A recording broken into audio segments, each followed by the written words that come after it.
তাহাজ্জুদ আর ফজরের অভ্যাস আছে যার, রহমত পূর্ণ প্রভাত হয় তার। আলহামদুলিল্লাহি রাব্বিল আলামিন ওয়াসসালাতু ওয়াসসালামু আলা সাইয়্যিদিল মুরসালিন আম্মা বা'দ ফাআউযু বিল্লাহি মিনাশ শাইতানির রাজীম বিসমিল্লাহির রহমানির রহিম আসসালাতু ওয়াসসালামু আলাইকা ইয়া রাসূলুল্লাহ ওয়া আলা আলিকা ওয়া সাহাবিকা ইয়া হাবিবাল্লাহ আসসালাতু ওয়াসসালামু আলাইকা ইয়া নবিয়াল্লাহ ওয়া আলা আলিকা ওয়া সাহাবিকা ইয়া নূরাল্লাহ। প্রিয় মদিনী চ্যানেলের দর্শকবৃন্দ, আপনারা দেখছেন অনুষ্ঠান রহমতপূর্ণ প্রভাত। এই অনুষ্ঠানে আজকে আমরা চমৎকার একটি বিষয় নিয়েছি। আমাদের সাথে মুবাল্লিগে দাওয়াত ইসলামী রয়েছেন। আমরা তার থেকে কিছু মদিনী ফুল নেওয়ার চেষ্টা করব ইনশাআল্লাহ আজ্জা ওয়া জাল। যে বিষয়ে নিয়ে আমরা আজকে আলোচনা করব, আজকে এই বিষয়টা আমাদের জন্য খুবই গুরুত্বপূর্ণ রয়েছে। দেখা যায় অনেক সময় কি আমরা ছোট্ট ছোট্ট বিষয় নিয়ে আমরা অনেক চিন্তিত হয়ে যাই। অর্থের যখন কিছু কমি হয়ে যায় তো আমরা দিশে হারার মতো হয়ে যাই। এমন করা কিন্তু ঠিক নয়। দেখুন, সব ক্ষেত্রেই আমাদেরকে ধৈর্য ধারণ করতে হবে, আর আল্লাহ যা নিয়ামত দিয়েছে এই নিয়ামতের উপরে শুকরিয়া আদায় করতে হবে। আপনি হয়তো বুঝতে পেরেছেন কি বিষয়ের উপরে আজকে আলোচনা হবে। হ্যাঁ, ওই বিষয়টা কিছুক্ষণের মধ্যে ইনশাআল্লাহ আজ্জা ওয়া জাল আপনাকে জানিয়ে দেব। চলুন আগে আমরা দরুদ শরীফের একটি ফজিলত শ্রবণ করে নিই। নবী রহমত শফি উম্মত মুস্তফা জানে রহমত সাল্লাল্লাহু আলাইহি ওয়াসাল্লাম ইরশাদ করেছেন, যে ব্যক্তি আমার উপরে একবার দরুদ শরীফ পাঠ করবে আল্লাহ তাআলা তার উপরে 10টি রহমত অবতীর্ণ করবেন। আর যে ব্যক্তি 10 বার দরুদ শরীফ পাঠ করবে আল্লাহ তাআলা তার উপরে 100টি রহমত অবতীর্ণ করবেন।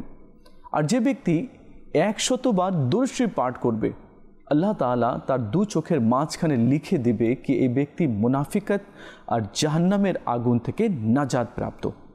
তো প্রিয় ইসলামী ভাইরা, চলুন আমরা নিয়ত করে নিই, এখন থেকে আমরা চলতে ফিরতে উঠতে বসতে আমাদের নবী সাল্লাল্লাহু আলাইহি ওয়াসাল্লামের নুরানি দরবারে বেশি পরিমাণে দরুদ শরীফ পাঠ করব ইনশাআল্লাহ আজ্জা ওয়া জাল। সাল্লু আলাল হাবিব সাল্লাল্লাহু তাআলা আলা মুহাম্মদ সাল্লাল্লাহু আলাইহি ওয়াসাল্লাম। প্রিয় ইসলামী ভাইরা, চলুন আমরা কোরআনে মাজিদ ফুরকানে হামিদ থেকে আগে তেলাওয়াত শ্রবণ করে নিই। আউযু বিল্লাহি মিনাশ শাইতানির রাজীম। বিসমিল্লাহির রহমানির রহিম। ফায়াউমাইযিন লা ইউসআলু আন যামবিহি ইনসু ওয়ালা জান। فبأي آلاء ربكما تكذبان. يعرف المجرمون بسيماهم فيؤخذ بالنواصي والأقدام. فبأي آلاء ربكما تكذبان. هذه جهنم التي يكذب بها المجرمون. يطوفون بينها وبين حميم آن. فبأي آلاء ربكما تكذبان. ولمن خاف مقام ربه جنتان. فبأي آلاء ربكما تكذبان. ذواتا أفنان. فبأي آلاء ربكما تكذبان. فيهما عينان تجريان. فبأي آلاء ربكما تكذبان. فيهما من كل فاكهة زوجان فبأي آلاء ربكما تكذبان متكئين على فرش بطائنها من استبرق وجنى الجنتين دان فبأي آلاء ربكما تكذبان صدق الله العظيم ইসলাম ভাইরা, আমরা কোরআনে মাজিদ ফুরকানে হামিদ থেকে তেলাওয়াত শুনলাম। দেখুন, আল্লাহ পাকের কালাম, আল্লাহ তাআলা তার বান্দার হেদায়েতের জন্য কোরআন অবতীর্ণ করেছে। আমরা কতটুকু কোরআন তেলাওয়াত করি বা তেলাওয়াত করে কতটুকু আমরা বুঝতে সক্ষম হয়েছি, অথবা আমরা কোরআনের উপরে কতটুকু আমল করছি। আজ দেখা যায় টিভি তো প্রতিদিন অন হচ্ছে, অন্যান্য বইগুলো প্রতিদিন খুলছে, কিন্তু কোরআনে মাজিদ ফুরকানে হামিদ আমাদের ঘরের আলমারির উপরে আছে। মাসকে মাস হয়ে যায়, কোরআন স্পর্শ করা হয় না, কোরআনের তেলাওয়াত করা হয় না। অনেক সময় দেখা যায় কোরআন ওই সময় খুলে যখন কেউ কসম করতে চায় সে সময়, অথবা কেউ মারা গেলে সে সময় সূরা ইয়াসিনের তেলাওয়াত করতে দেখা যায়। ইসলামীরা, কোরআন সম্ভব হলে প্রতিদিন কিছু না কিছু আয়াত তেলাওয়াত করা। যে ঘরের মধ্যে কোরআনে মাজিদ ফুরকানে হামিদের তেলাওয়াত হয়, আল্লাহ তাআলা সেই ঘরের মধ্যে রহমতের বৃষ্টি অবতীর্ণ করে। চলুন আমরা সবাই নিয়ত করে নিই, এক লাইন হলেও আমরা প্রতিদিন তেলাওয়াত করব ইনশাআল্লাহ আজ্জা ওয়া জাল। আজকে যে আমরা বিষয় নিয়েছি তা হচ্ছে গরিবরাই কল্যাণে রয়েছে। গরিবরা কল্যাণে রয়েছে কিভাবে? তাদের বেশি অর্থ নেই, সম্পদ নেই, ধন নেই, বেশি জমি জায়গা নেই, তারপরেও তারা কিভাবে কল্যাণে রয়েছে, এ বিষয়ে আজকে আমরা জানার চেষ্টা করব। আমাদের সাথে ইসলামী ভাইরা রয়েছেন, তারা মাদিনী ফুল দিবেন হাদিস থেকে, ইনশাআল্লাহ আজ্জা ওয়া জাল কিছু বয়ানও করবেন, আমাদেরকে শোনাবেন। আশা করছি আমরা শেষ পর্যন্ত এই অনুষ্ঠানে ইনশাআল্লাহ আজ্জা ওয়া জাল থাকব। কি বলা হচ্ছে আর কি শেখানো হচ্ছে, কোন কাজের নির্দেশ দেওয়া হচ্ছে, তা শুনে আমরা আমল করার চেষ্টা করব।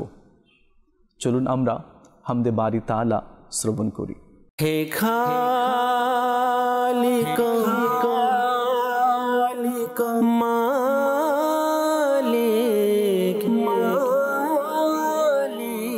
রব মহান,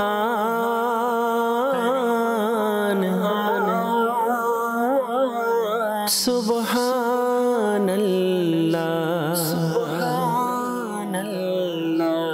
সুবহানাল্লাহ সুবহানাল্লাহ সুবহানাল্লাহ সুবহানাল্লাহ। হে খালিক মালিক রব মহান, হে খালিক মালিক রব মহান, সুবহানাল্লাহ সুবহানাল্লাহ সুবহানাল্লাহ সুবহানাল্লাহ। তুমি স্রষ্টা আমার, আমি বান্দা তোমার, তুমি স্রষ্টা আমার, আমি বান্দা তোমার, সুবহানাল্লাহ সুবহানাল্লাহ সুবহানাল্লাহ সুবহানাল্লাহ।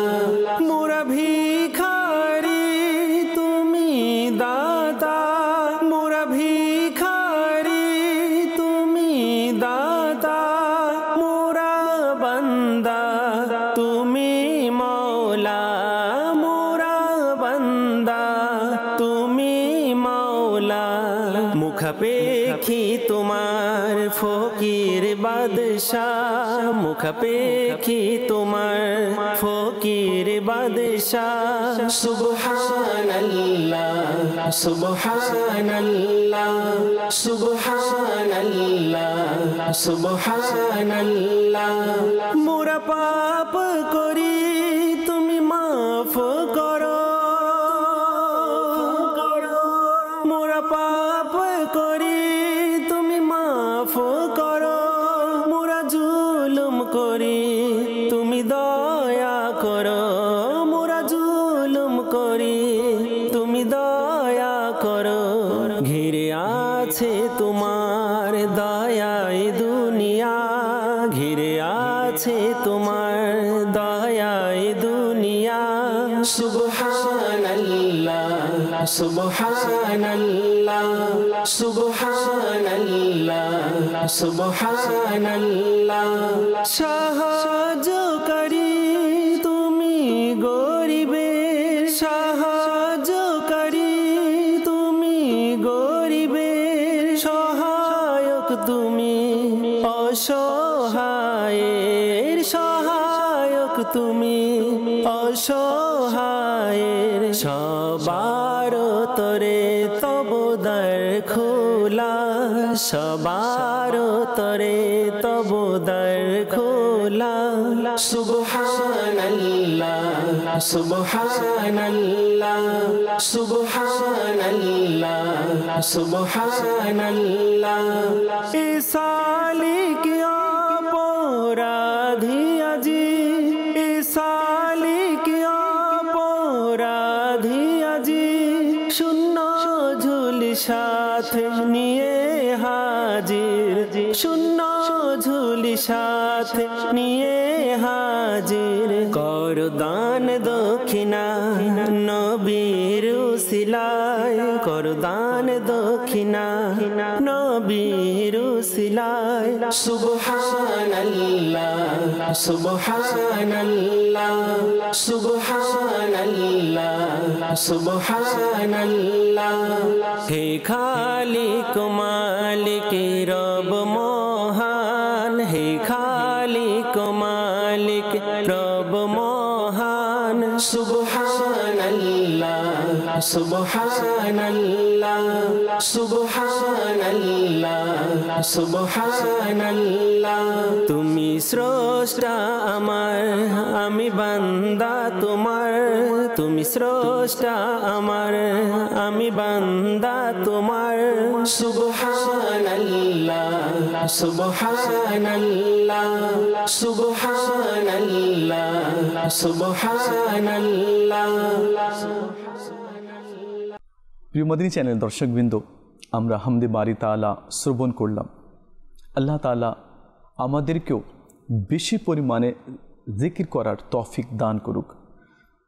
যে ব্যক্তি একবার আল্লাহ বলে ডাকে, হে আমার রব, হে আল্লাহ, কেউ যদি এভাবে একবার আল্লাহকে ডাকে, আল্লাহ তাআলা 70 বার লব্বাইক বলে, এ আমার বান্দা আমি তো তোমার পাশেই রয়েছি, হে বান্দা আমি তো তোমার কাছেই রয়েছি।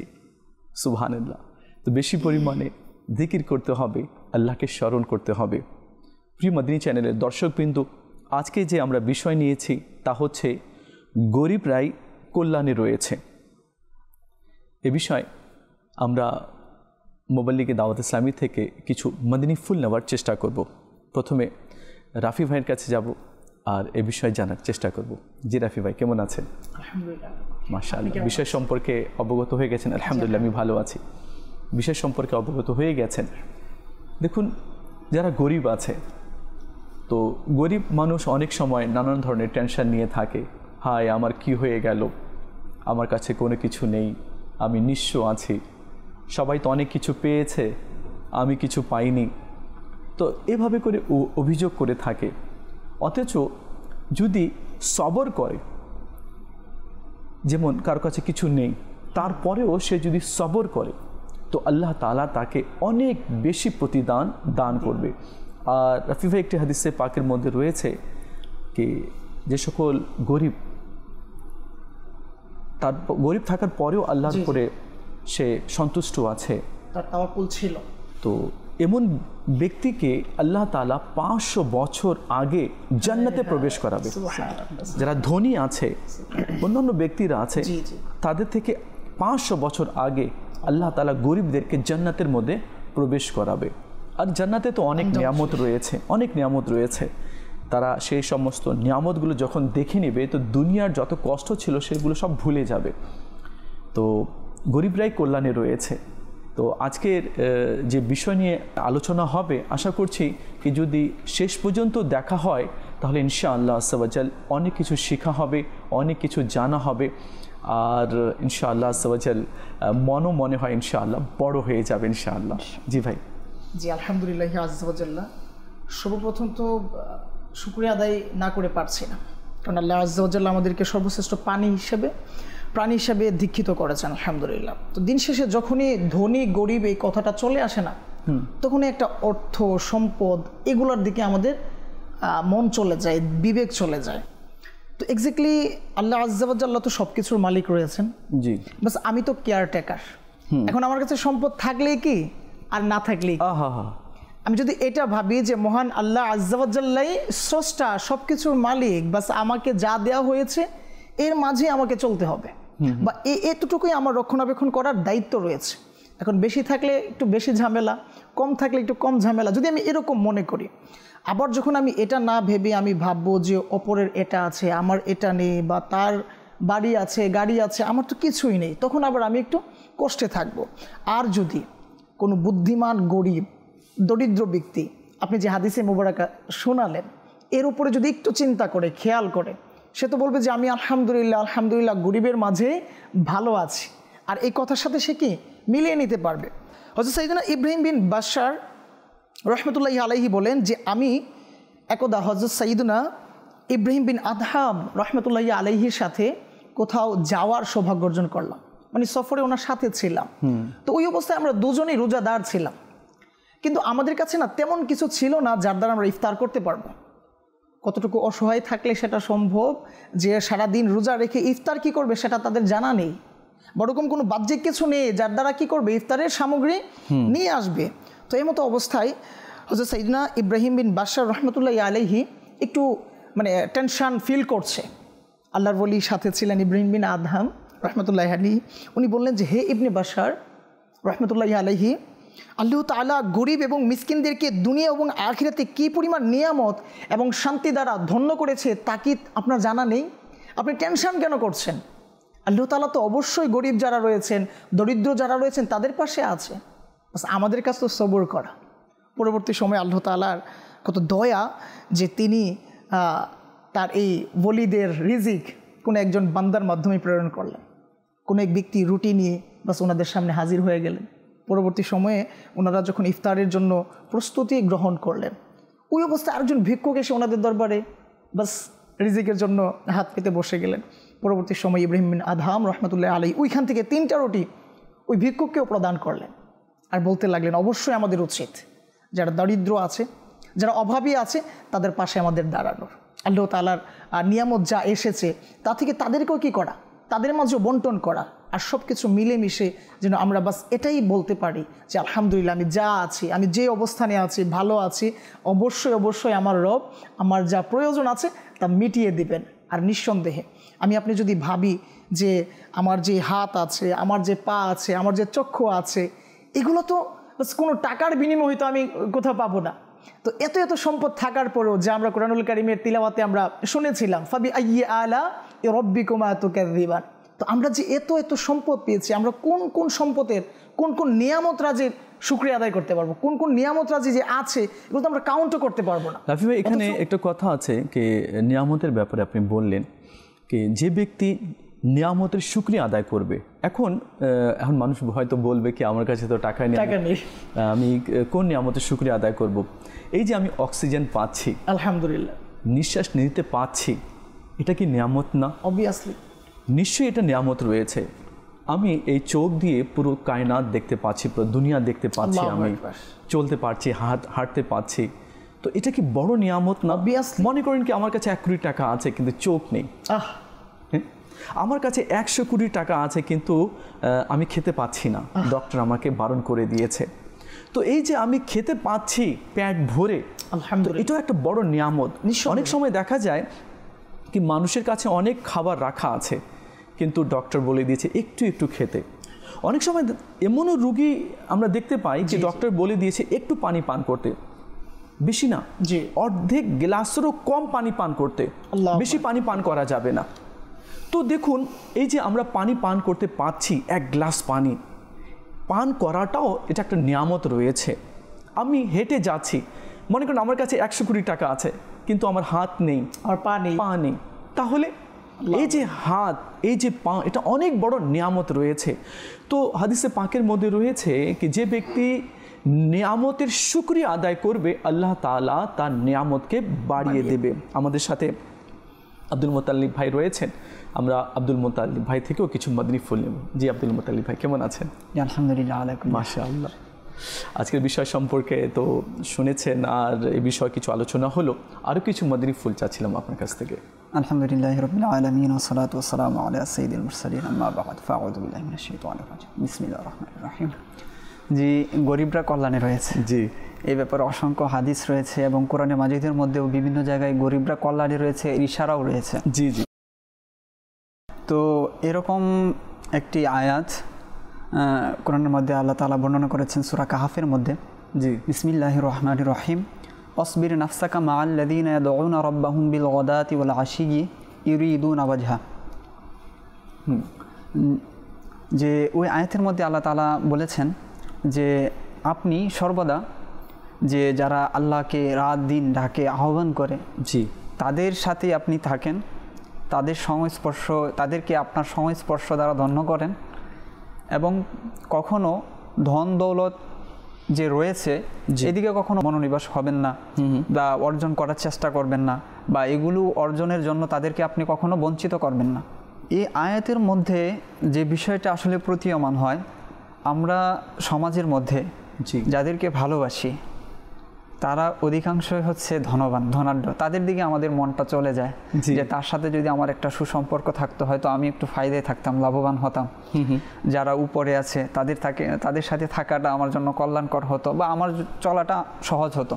তো এই আয়াতের মধ্যে বিষয়টাকে আল্লাহ তাআলা বর্জন করতে বলেছেন আমাদেরকেও, যেন আমরা ওই সকল ব্যক্তিদের সাথে চলাফেরা করি, সাথে থাকি যারা আল্লাহকে আহ্বান করে, আল্লাহর স্মরণে থাকে। সুবহানাল্লাহ, সুবহানাল্লাহ। গরিবদেরকে ভালোবাসার ব্যাপারে বেশ কিছু হাদিস এসেছে, এবং দারিদ্রতা অবলম্বন করার ব্যাপারেও হাদিস এসেছে। হযরত আবু যর রাদিয়াল্লাহু তাআলা আনহু তিনি বলেন যে আল্লাহ রাসূল সাল্লাল্লাহু আলাইহি ওয়াসাল্লাম আমাকে 7টা উপদেশ দিয়েছেন। সুবহানাল্লাহ, 7টি উপদেশ দিয়েছেন। এই 7টি কাজ আমাকে সর্বদা করতে বলেছেন। তোর মধ্যে সর্বপ্রথম যে উপদেশটা দিয়েছেন, যে আল্লাহ রাসূল সাল্লাল্লাহু আলাইহি ওয়াসাল্লাম বলেন, হে আবু যর, তুমি গরিবদেরকে ভালোবাসো। সুবহানাল্লাহ, গরিবদেরকে ভালোবাসো। এর মাধ্যমে কি হয়? মন শীতল হয়, মন নরম হয়, নমনীয় হয়, নম্র স্বভাবের হয়ে থাকে। যারা আসলে গরিবদের সাথে উঠা বসা করে, তাদের যে স্বভাব, যে তাদের যে ব্যবহার আচরণ, এটার মাত্রাটা একটু অন্যরকম হয়। মানুষ তাদের সাথে কথা বলে একটু অন্যরকম আনন্দ ফিল করে, অনুভব করে।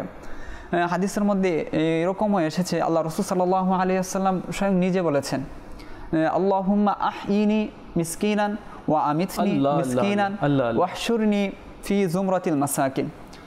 তিনি আল্লাহ তাআলার কাছে দোয়া করতেন, হে আল্লাহ, আমাকে তুমি গরিব অবস্থায় জীবিত রাখো, অর্থাৎ যতদিন আমাকে হায়াত দিয়েছো ততদিন যেন আমি গরিবই থাকি, এবং যখন আমাকে মৃত্যু দিবা সেই অবস্থাটাও যেন গরিব অবস্থায় হয়, এবং কিয়ামতের ময়দানে আমাকে উত্তোলন করবা মিসকিনদের দলে। আল্লাহু আকবার, আল্লাহু আকবার। এত বড় একটা বিষয় আল্লাহ রাসূল সাল্লাল্লাহু আলাইহি ওয়াসাল্লাম আমাদেরকে শিক্ষা দিয়েছেন। রাহমাতুল লিল আলামিন, যিনি, যার হাতে কুল কায়নাতের সম্পদের চাবি রয়েছে। হ্যাঁ, কেননা আল্লাহ তাআলা দান করে, আর নবী সাল্লাল্লাহু আলাইহি ওয়াসাল্লাম তাকসিম করেন, বন্টন করেন। আর সেই দয়াল নবী মাহবুবে আরবি সাল্লাল্লাহু আলাইহি ওয়াসাল্লাম কীভাবে দোয়া করছেন, মওলা আমাকে মিসকিন করো, মিসকিনদের মধ্যে রাখো, এবং কিয়ামতের দিনে মিসকিনদের সাথে উঠাও। আল্লাহু আকবার। তাহলে তো এখন আমাদের কোনো আর অভাবই নেই, এখন আমাদের আর কোনো টেনশন নেই। যারা আমরা গরিব আছি, যারা একটু দরিদ্রতার মধ্যে আছে, তারা তো সবসময় টেনশন থাকে, আসলে আমার কী হবে। এই বিষয়টা সাহাবাদের মধ্যে উদ্রেক হয়েছিল মুহাজির সাহাবারা যে যারা দরিদ্র ছিল, কারণ তাদেরকে কোরআন শরীফের মধ্যে আল্লাহ তাআলা ফুকারা বলেছেন, ফকির বলেছেন, কারণ তারা যখন হিজরত করে মদিনায় গিয়েছিলেন তখন সব কিছু ছেড়ে চলে গিয়েছেন। তাদের না সম্পদ ছিল তাদের সাথে, না অর্থ ছিল, সব কিছু হঠাৎ করে তারা চলে গিয়েছেন। তো এই জন্য তাদেরকে আল্লাহ তাআলা ফুকারা বলেছেন, গরিব বলেছেন। তো মুহাজিরদের একটা দল রাসূল সাল্লাল্লাহু আলাইহি ওয়াসাল্লামকে জিজ্ঞাসা করলেন, ইয়া রাসূলুল্লাহ, আরজ করলেন, ইয়া রাসূলুল্লাহ, ধনীরা তো আমাদের থেকে অনেক অগ্রে, তারা সকল নেক কাজ আমাদের চেয়ে বেশি করছে, যদিও নামাজ আমাদের মতোই পড়ে, আমরা তাদের মতোই নামাজ পড়ি, কিন্তু তারা দান করছে, অসহায়দেরকে সাহায্য করছে, বিভিন্ন সদকা, ফিতরা, হজ, যাকাত তারা আদায় করছে, বিভিন্ন বিষয়ে তারা আমাদের থেকে আগে। তখন রাসূলুল্লাহ সাল্লাল্লাহু আলাইহি ওয়াসাল্লাম তাদেরকে একটা নুসখা দিলেন যে তোমরা যদি চাও তাদের সমান হতে বা তাদের চেয়েও এগিয়ে যেতে, তো আমি তোমাদেরকে একটা ওজিফা বলে দিচ্ছি, এই ওজিফাটা যদি তোমরা করো বা আমল করো তাহলে তোমরা তাদের চেয়েও আগে চলে যাবে। তখন বললেন, ইয়া রাসূলুল্লাহ, সেই ওজিফাটা কি? তখন আল্লাহ রাসূল সাল্লাল্লাহু আলাইহি ওয়াসাল্লাম বলেন যে তোমরা প্রত্যেক নামাজের পর 33 বার করে সুবহানাল্লাহ, আলহামদুলিল্লাহ, আল্লাহু আকবার পাঠ করবে। এই আমলের মাধ্যমে তোমরা যে যাদের মাধ্যমে আফসোস করছো, যাদেরকে তোমরা আফসোস করছো, এটা পেয়ে যাবে।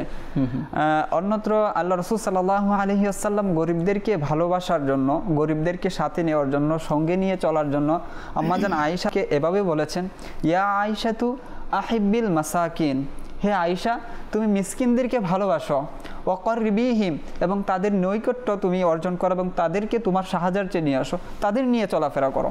কি হবে? ফাইন্নাল্লাহা ইউকাররিবুকি ইয়াউমাল কিয়ামা, যে কিয়ামতের দিন আল্লাহ তাআলা তোমাকে নৈকট্য দিবেন। আল্লাহু আকবার। যে গরিবদেরকে ভালোবাসা, গরিবদের সাথে নিয়ে চলা, এর মাধ্যমে আসলে বেশ কিছু বিষয় প্রতীয়মান হয়। আসলে আল্লাহ তাআলার নৈকট্যে যারা থাকবে তারা মিসকিন হবেন। সুবহানাল্লাহ। যে আল্লাহ রাসূল সাল্লাল্লাহু আলাইহি ওয়াসাল্লাম স্বয়ং যেখানে বলেছেন যে আমাকে মিসকিনদের সাথে আল্লাহ হাসর করিয়েন, তারা যেন আমার সাথে থাকে, তার মানে বোঝা যায় যারা অগ্রগামী হবে, যারা সামনের কাতারে থাকবে, সফল কাম যারা, তাদের যে কাতারটা হবে তারা মিসকিনের কাতার, মিসকিনদের কাতারটাই সফল কামের কাতার হবে। প্রিয় মাদিনী চ্যানেলের দর্শকবৃন্দ, আমরা খুব সুন্দর আমরা আলোচনা শুনলাম। বাস্তবিকই গরিবরাই কল্যাণে রয়েছে। আর নবী রহমত, শফি উম্মত, মুস্তফা জানি রহমত সাল্লাল্লাহু আলাইহি ওয়াসাল্লাম কীভাবে দোয়া করলেন। আমার মনে হয় কি আল্লাহ নবী সাল্লাল্লাহু আলাইহি ওয়াসাল্লামের এই হাদিসটি সকলকেই মনে রাখা দরকার। আল্লাহ নবী সাল্লাল্লাহু আলাইহি ওয়াসাল্লাম বলেছেন, আল্লাহ আমাকে মিসকিন করো, মিসকিনদের মধ্যে রাখো এবং কিয়ামতের দিনে মিসকিনদের সাথে উঠাও। কার কাছে টাকা পয়সা অনেক বেশি চলে এসেছে, এর মানে এটা নাকি অহংকার করবে, গরিবদেরকে পাত্তাই দেবে না, আরে যা, এরা তুচ্ছ মানুষ, এরা কিছু না, এরা কি, এদের কিছু নেই, হ্যাঁ, অপদার্থ। না না না না না, কে আল্লাহর দরবারে গ্রহণযোগ্য এটা কেউ বলতে পারে না। আমার কাছে অনেক টাকা আছে, অনেক ধন আছে, সম্পদ আছে, জমি আছে, জায়গা আছে, আমি কি আল্লাহর দরবারে গ্রহণযোগ্য?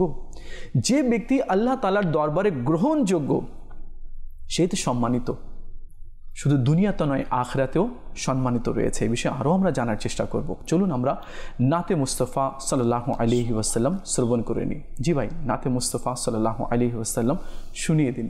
প্রিয় নবী, প্রিয় নবী, প্রিয় নবী, প্রিয় নবী, প্রিয় নবী, প্রিয় নবী, আকা কাছে ডেকে নাও প্রিয় নবী, আকা তব দিদার দাও প্রিয় নবী, আকা কাছে ডেকে নাও প্রিয় নবী, আকা কাছে ডেকে নাও প্রিয় নবী, তব দিদার দাও, তব দিদার দাও প্রিয় নবী, তব দিদার দাও প্রিয় নবী, আমার কাছে ডেকে নাও না মদনী মদিনে ওয়ালে, প্রেমের সুধা পান করাও না মদনী মদিনে ওয়ালে, আমায় একটু দিদার দাও না মদনী মদিনে ওয়ালে, হৃদয় হয় তোমার ঠিকানা মদনী মদিনে ওয়ালে। যখন হবে তোমার দিদার তখন ঈদ হবে আমার, আমার স্বপ্নে শোনা মদনী মদিনে ওয়ালে। আকা তব দিদারে ঈদ আমার, আকা তব দিদারে ঈদ আমার। তব দিদার দাও আকা তব দিদার দাও প্রিয় নবী, তব দিদার দাও প্রিয় নবী। আকা কাছে ডেকে নাও প্রিয় নবী, আকা তব দিদার দাও প্রিয় নবী। আমার মা বাবা হাসরে যদি ভুলে যায় আমারে, হে নবী তুমি ভুলো না মদনী মদিনে ওয়ালে। হে হাসরের সুপারিশকারী মাথায় পাপের বোঝা ভারী, ফেসে গেছি আমায় বাঁচাও মদনী মদিনে ওয়ালে। আকা হাসরে যেন মুখে থাকে নবী, হাসরে যেন মুখে থাকে আমারে বাঁচাও, আমারে বাঁচাও আকা আমারে বাঁচাও প্রিয় নবী, আমারে বাঁচাও প্রিয় নবী। আকা কাছে ডেকে নাও প্রিয় নবী, আকা তব দিদার দাও প্রিয় নবী। আমি গরিব অসহায় কে আর হবে আমার সহায়, হে নবী তুমি মোর সাহারা মদনী মদিনে ওয়ালে। তোমার দ্বার হতে উত্তম, তোমার দ্বার হতে মনোরম, আছে কি এমন ঠিকানা মদনী মদিনে ওয়ালে। আকা গুম্বদে খজরার ছায়া তলে নবী, গুম্বদে খজরার ছায়া তলে আমায় রেখে নাও, আমায় রেখে নাও আকা আমায় রেখে নাও প্রিয় নবী, আমায় রেখে নাও প্রিয় নবী। আকা কাছে ডেকে নাও প্রিয় নবী, আকা তব দিদার দাও প্রিয় নবী। তোমার প্রেম চাই আত্মার, থাকি যেন তাতে গ্রেফতার, ধনের মোহ দূর করো না মদনী মদিনে ওয়ালে। আমি যদিও গুনাহগার তব উম্মত আমি তোমার, তোমার চরণে রেখো না মদনী মদিনে ওয়ালে। আকা গুনাহের সাগরে ডুবে আছি, গুনাহের সাগরে ডুবে আছি, আকা গুনাহের সাগরে ডুবে আছি। আমারে বাঁচাও, আমারে বাঁচাও আকা আমারে বাঁচাও প্রিয় নবী, আমারে বাঁচাও প্রিয় নবী। আকা কাছে ডেকে নাও প্রিয় নবী, আকা তব দিদার দাও প্রিয় নবী। আকা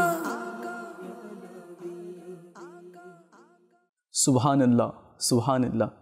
আল্লাহ তাআলা আমাদেরকেও মদিনা তৈয়বার হাজিরি নসিব করে দিক। সুবহানাল্লাহ। অনেক আশিকানে রসুল মদিনা তৈয়বায় গিয়েছেন নবী রহমত সাল্লাল্লাহু আলাইহি ওয়াসাল্লামের নুরানি দরবারে সালাম পেশ করছেন। সুবহানাল্লাহ। আল্লাহ তাআলা আমাদেরকেও মক্কা মদিনা দেখার তৌফিক দান করে দিক। অনেকেই নানা ধরনের স্বপ্ন দেখে, এখানে যাব, সেখানে যাব। দেখুন, আল্লাহ যদি আপনাকে সম্পদ দিয়েছে, তো সেই নবী সাল্লাল্লাহু আলাইহি ওয়াসাল্লামের নুরানি দরবারে আমরা যাই, যে নবী সাল্লাল্লাহু আলাইহি ওয়াসাল্লামের আমরা কলমা পড়েছি, যে নবীর উম্মতি হয়েছি, যে নবীর দ্বীনের মধ্যে আমরা রয়েছি, যে নবীর শরীয়তে আমরা রয়েছি, যে নবী সাল্লাল্লাহু আলাইহি ওয়াসাল্লাম কিয়ামতের দিনে উম্মতির সুপারিশ করবেন, হাউজে কৌসারের জাম পান করাবেন, পুলসিরাতে দাঁড়িয়ে যাবেন আর দোয়া করবেন, মওলা আমার উম্মতিকে সহি সালামতে তুমি পুলসিরাত পার করিয়ে দাও। যে নবী যতদিন দুনিয়াতে জাহিরি হায়াতে ছিলেন, উম্মতির মায়া কেঁদেছেন, তো সেই নবী সাল্লাল্লাহু তাআলা আলাইহি ওয়াসাল্লামের রওজা পাকে যাওয়া দরকার, সালাতু সালাম পেশ করার দরকার। কেননা আমরা যদি মদিনায় না দেখলাম তো কি দেখলাম? কিছুই দেখলাম না। আল্লাহ তাআলা আমাদের সবাইকে বারবার বারবার মদিনা শরীফের জিয়ারত করার তৌফিক দান করুক, আমিন। এবার আমরা আমাদের দর্শকের কিছু কল আমরা শুনব। অনেকেই কল করেছেন, তো তারা কি বলছেন, তারা কি জানতে চাচ্ছেন, তো চলুন আমরা মদিনী চ্যানেলের দর্শকবৃন্দ যারা আমাদেরকে কল করেছেন তাদের কয়েকটি কল আমরা শুনে নিই। জি ভাই, কল শুনিয়ে দিন। আমার নাম নজরুল ইসলাম, আমি কিশোরগঞ্জ থেকে বলছি। আপনারা এই চ্যানেল প্রতি আমাদের কাছে অনেক ভালো লাগে। 3 ছেলে আছে, 3 ছেলে এই মাদারী সরকার থেকে। সুবহানাল্লাহ। বাস্তবে কি এই চ্যানেলেতে সবসময় আল্লাহ এবং তার রসুলের আলোচনা করা হয়, সুন্নত শেখানো হয়, আর মুবাল্লিগে দাওয়াতে ইসলামী বিষয়ভিত্তিক আলোচনা করে থাকে, যেগুলো আমাদের প্রয়োজন আছে, তো সেগুলো নিয়ে আলোচনা করে থাকে। অনেক অজানা জিনিসগুলো আমাদের জানা হয়ে যায় এই চ্যানেলের মাধ্যমে। তো নিজেও আপনারা মদিনী চ্যানেল দেখুন এবং অন্যান্য ইসলামীকে দেখার জন্য উৎসাহ প্রদান করুন। তারা যদি দেখে, আমল করে, তো আপনাকেও আল্লাহ তাআলা সওয়াব দান করবে। জি ভাই, আরেকটি কল শুনিয়ে দিন। আমি রাজশাহী থেকে বলছিলাম, মোহাম্মদ খোকনার সাথে আমি একটা নাত শুনতে চাই। হামকো বুলানা ইয়া রাসূলুল্লাহ। সুবহানাল্লাহ, হামকো বুলানা ইয়া রাসূলুল্লাহ। সুবহানাল্লাহ, সঙ্গে থাকুন। জি ভাই, আরেকটি কল শুনিয়ে দিন। মোহাম্মদ গোলাম মোস্তফা, আমার বাড়ি জামালপুর। আমি আপনাদের মাদারী চ্যানেল সর্বদাই দেখি, দেখে খুব ভালো লাগতেছে আমার। আহলে সম্বন্ধে যে আপনারা বলতেছেন, এই জন্য আমি খুবই আপনাদের ধন্যবাদ এবং স্বাগতম জানাই। জানা জিনিসগুলো জানতে পারতেছি, এর জন্য আপনাদের ধন্যবাদ জানাই। সুবহানাল্লাহ, আপনি দেখছেন, আপনাকেও ধন্যবাদ। জি ভাই, আরেকটি কল শুনিয়ে দিন। আমার নাম আব্দুল রব, হবিগঞ্জ জেলা। আমি একটি কালাম শুনতে চাই। গুনাহে যায় না আব্বাস ইয়া রাসূলুল্লাহ। আল্লাহু আকবার, আল্লাহু আকবার। আল্লাহ তাআলা তার হাবিবের সাদকায় গুনাহের অভ্যাসগুলো আল্লাহ তাআলা দূর করে দিক। জি ভাই, আরেকটি কল শুনিয়ে দিন। আমার নাম মোহাম্মদ আব্দুল কাদের, চট্টগ্রাম রাজধান থেকে বলছিলাম। আমি একটি মাশরাবা শুনতে চাই। আমার আত্মার জিন্দাবাদ, আমার মুর্শিদ জিন্দাবাদ। সুবহানাল্লাহ, সুবহানাল্লাহ। বাস্তবে কি পীর তরিকত, আমির আহলে সুন্নত এমন একজন ব্যক্তি যার রুহানিয়াতে, যার একক প্রচেষ্টার মাধ্যমে সুন্নতের পেগাম পৌঁছে গিয়েছে। পথ ভোলা লোকেরা সঠিক পথে চলে এসেছে। যারা সুন্নত থেকে দূরে ছিল তারা সুন্নতের পথে চলে এসেছে। যারা অবৈধ কাজের সাথে লিপ্ত ছিল তারা সেই সব কাজ থেকে বিরত হয়ে সঠিক এবং হালাল পথে নিজের জীবনকে অতিবাহিত করতে চেষ্টা করছে। বাস্তবে কি আমাদেরও এটা কখনো চিন্তাও ছিল না কি আমরা মাথায় পাগড়ি পরব আর এভাবে করে চলব, কিন্তু শেখে তরিকত আমির আহলে সুন্নাত এমন চিন্তা ভাবনা দিয়ে দিয়েছে কি আমরা তো মুসলমান আছি। আমাদের নবী সাল্লাল্লাহু তাআলা আলাইহি ওয়াসাল্লাম যা করেছেন, যেভাবে চলেছেন এবং যেভাবে চলার নির্দেশ দিয়েছেন, আমাদেরকে সেভাবেই চলতে হবে, আর এই পথেই কামিয়াবি রয়েছে। সুবহানাল্লাহ। আল্লাহ তাআলা শেখে তরিকত আমির আহলে সুন্নাতের উপরে রহমতের বৃষ্টি অবতীর্ণ করুক। জি ভাই, আরেকটি কল শুনিয়ে দিই। আমার নাম হলো মোহাম্মদ মমিনুল ইসলাম, কুমিল্লা থেকে। মাদানী চ্যানেল আমরা এখন বাসায় বইয়ে দেখতেছি, ইনশাআল্লাহ খুব ভালো লাগে, অনুষ্ঠানটি অনেক ভালো হচ্ছে। সুবহানাল্লাহ। প্রিয় মাদানী চ্যানেল দর্শকবৃন্দ, আপনারা আমাদেরকে কল করে থাকেন, আমরা আপনাদের কল শুনি। আপনারা অনেক সময় নাতে মুস্তাফা সাল্লাল্লাহু আলাইহি ওয়াসাল্লাম শুনতে চান, সেটা আমরা শোনানোর চেষ্টা করে থাকি। অনেক ইসলামী ভাইরা নিজের মতামত আমাদেরকে জানাতে চায়, তো সেগুলো আমরা শুনি। আজকে যে আমরা বিষয় নিয়েছি তা হচ্ছে গরিবরাই কল্যাণে রয়েছে। আর চমৎকার আমরা মাদিনী ফুল শুনতে পেরেছি। আর গরিবদের কি সম্মান রয়েছে, কত মর্যাদা রয়েছে, আর কী ফজিলত রয়েছে, এই সম্পর্কেও আমরা আব্দুল মুত্তালিব ভাই থেকে শুনেছি। আবার রাফি ভাইয়ের কাছে যাব আর এই বিষয়ে জানার চেষ্টা করব। জি রাফি ভাই। যে আমি প্রথমে বলেছিলাম, এক্স্যাক্টলি আমরা তো সৃষ্টি, স্রষ্টা তো অনেক দয়া করেছেন যে আমাকে সৃষ্টি করে। সুবহানাল্লাহ। স্রষ্টা যদি দয়া না করতেন তো আমার অস্তিত্বই থাকতো না। তো এর চেয়ে তো বড় দয়ার হতে পারে না। তো এখন আমি কেন কাউন্ট করছি যে আমার এটা লাগবে ওইটা লাগবে, তো এটা নাই ওইটা নাই, এখন আমি কেন মন খারাপ করছি? আচ্ছা, যদি এই ধারণা আমার ভিতরে না থাকে, এমন কোনো মুসলিম নেই, মুমিন নেই যিনি জান্নাত চায় না। সবাই জান্নাত চায়, সুবহানাল্লাহ। কিন্তু আফসোস এখানে আমরা জান্নাতীদেরকে অনুসরণ করি না। আল্লাহু আকবার। রাহমাতুল আলামিন শাফিউল মুজদাবিন সাল্লাল্লাহু আলাইহি ওয়াসাল্লামের হুসনে আখলাককে হয়তো অনুসরণ করি না। ওনার মুবারক জিন্দেগিতে যদি আমরা একটু নজর দিই, বলা হচ্ছে উনি একাধারে 3 দিন ভালো করে পেট ভরে খাবারই খায়নি। আল্লাহ, ওনার দস্তরখানায় খাবারই আসেনি। আল্লাহ, কতটুকু দারিদ্রতা অবলম্বন করলে, ইখতিয়ার করলে সেটা সম্ভব হয়ে থাকে। আজকাল আমাদের দস্তরখানায় এত এত খাবার থাকে, এত এত খাবার থাকে যে টেবিলে জায়গাও হয় না, কিন্তু মাআযাল্লাহ আমরা তখনও বলি যে লবণ কম হয়েছে, বা ওই আইটেমটা থাকলে মেবি ভালো হইতো। অথচ যারা কিনা জান্নাতি সাহাবী ছিলেন, আল্লাহ রাসূল সাল্লাল্লাহু আলাইহি সাল্লাম নিজের মুবারক জবান দিয়ে বাস দুনিয়াতে জীবিত থাকালীন অবস্থায় তাদেরকে জান্নাতের সুসংবাদ দিয়েছেন। সুবহানাল্লাহ। যারা কিনা খুলাফায়ে রাশেদার অন্তর্ভুক্ত ছিলেন, যারা কিনা ওকে শাসন করতেন।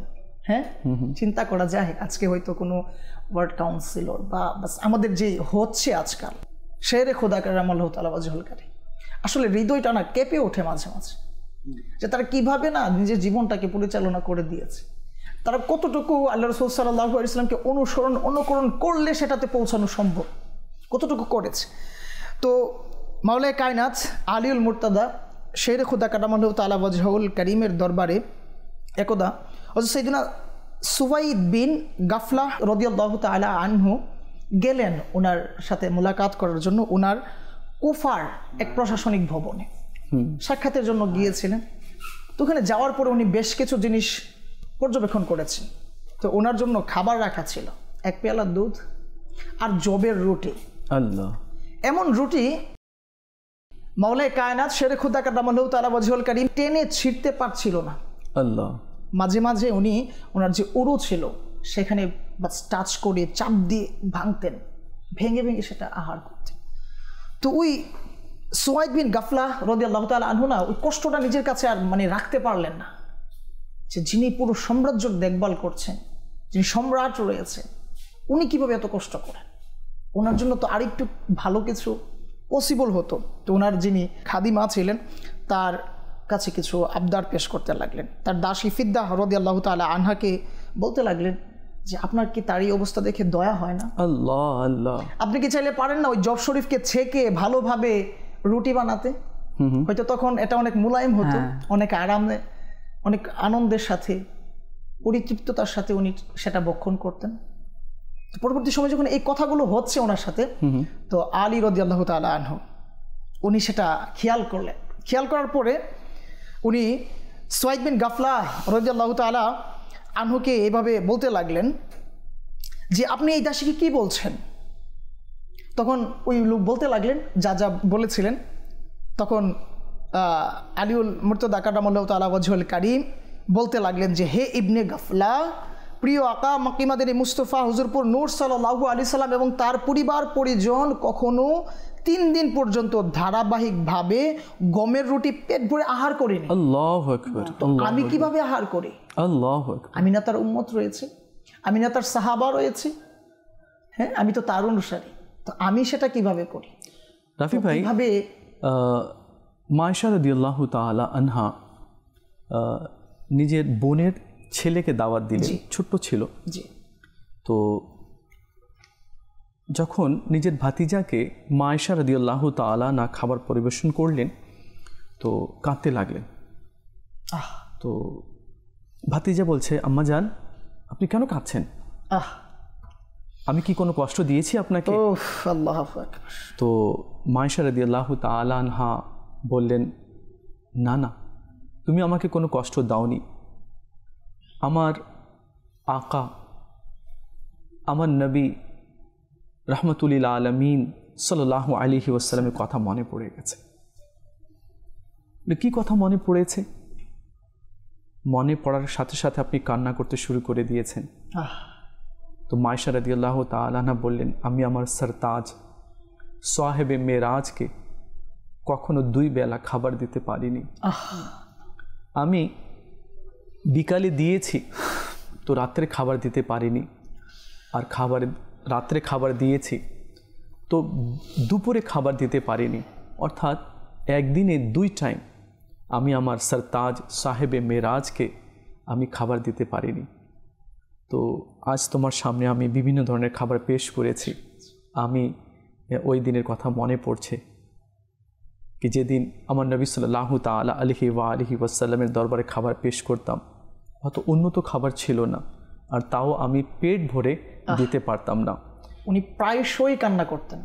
যখনই খাবার খেতেন মায়েশা সিদ্দিকা রাদিয়াল্লাহু তাআলা আনহা যদি পেট ভরে যেত তখনই উনি কান্না করতেন। আল্লাহু আকবার। আমার রাসূল সাল্লাল্লাহু আলাইহি ওয়াসাল্লাম তো আমার নেতা তো এইভাবে পেট ভরে খায়নি, প্রায়শই উনি এটা ফলো করতেন।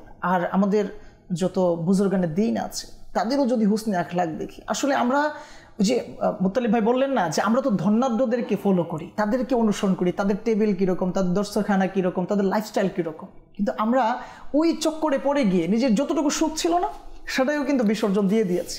কিন্তু দেখেন যারা ওলি আল্লাহ ছিলেন, যারা জান্নাতীদের অন্তর্ভুক্ত ছিলেন, তারা কত মানে নরমি ইখতিয়ার করেছেন। যে আমিরুল মুমিনিন হযরত সাইয়্যিদুনা উমর বিন আব্দুল আজিজ রাদিয়াল্লাহু আলাইহি, কি শান শওকত ছিল আল্লাহ আল্লাহ আল্লাহ। উনার শাহজাদিরা ঈদের আগের দিনে এসে বাবার কাছে আবদার করলেন যে আমাদের জন্য কি নতুন পোশাকের ব্যবস্থা হবে না? আমিরুল মুমিনিন ছিলেন, ওনার কাছে টাকা ছিল না, উনি ওনার সন্তানদেরকে সান্ত্বনা দিতে লাগলেন যে বাস যা আছে তাই কি করো, ধুয়ে নাও, একটু নতুন হয়ে যাবে, দেন এটা দিয়ে চালিয়ে দিবা। আর ঈদের নামাজ আদায় করার জন্য নতুন কাপড় শর্ত নয়, বাস হয়ে যাবে। পরবর্তী সময়ে শাহজাদিরা যখন আবদার করতে লাগলেন তখন উনি ওনার যে অর্থমন্ত্রী ছিলেন ওনার কাছে উনি 1 মাসের অগ্রিম পেমেন্ট চেয়েছিলেন, স্যালারি চেয়েছিলেন। আল্লাহু আকবার। আর অর্থমন্ত্রী কেমন ছিলেন বাস একটু শুনি আর ইমানকে তাজা করে উনি বলতে লাগলেন যে হ্যাঁ আমিরুল মুমিনিন, আপনি কি আমার কাছে এই গ্যারান্টি দিতে পারবেন যে 1 মাসের অগ্রিম স্যালারি আপনি নিচ্ছেন, 1 মাস আপনি জীবিত থাকবেন? আল্লাহু আকবার। তো কিভাবে আপনাকে আমি, আল্লাহু আকবার। তখন উনি তো বুঝে গেলেন, বাস উনি ওইখানেই স্টপ। রাফি ভাই, আপনি ওমর ইবনে আব্দুল আজিজ রাদিয়াল্লাহু তাআলা আনহুর তাওয়াক্কুলের ব্যাপারে তার জীবনী নিয়ে আপনি আলোচনা শুরু করে দিলেন। বাস্তবিকই ইনি আমিরুল মুমিনিন। আমিরুল মুমিনিন বলা হয় মুমিনদের সর্দারকে, যারা মুমিনদের সর্দার তো তাকেই আমিরুল মুমিনিন বলা হয়। আর উনি আরবের বাদশাহ ছিলেন। তো একবার নিজের ওয়াইফকে বলছেন, আমিরুল মুমিনিন উমর ইবনে আব্দুল আজিজ রাদিয়াল্লাহু তাআলা নিজের ওয়াইফকে বলছেন, আজকে না আমার মানে আঙ্গুর খেতে মন চাচ্ছে, তোমার কাছে কিছু 1 পয়সা আছে?